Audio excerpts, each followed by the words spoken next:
Our breakfast for today, roast bowl sardines, gigisa natin sa onion leeks, at sibuyas. So, malakas kami kumain dalawa ang anak ko kaya apat yan. Pero aabutin pa rin yan hanggang lunch. So, magluluto tayo ngayong umaga. This is our first meal kaya medyo marami. Malakas kami kumain sa umaga So, mamaya, siguro may matitira pa yan. So, pwedeng meriendahin yan. So, yun guys, hintayin nyo pag naluto. Ayan. Breakfast for today. So, ayan guys, ganyan ako magagisa ng sardinas. Lalagyan ko ng onion leeks, tapos malalaking hiwa ng sibuyas. Saka meron ako natirang ginayad na ginger, yung kahapon na sausawan namin ng turbong manok.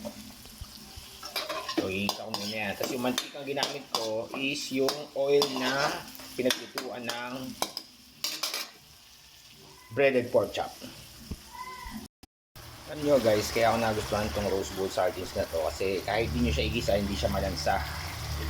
Bukod sa hindi siya malansa, yung isda niya, firm, solid siya. Hindi siya katulad ng mga ibang sardinas na pagbukas nyo ng lata is durog. Kaya to maganda yung isda niya. Solid siya, firm siya. So, yan guys. Tuna. Pwede na tayo mag-breakfast. So, yan ang finished product ng ating roast bowl sardines.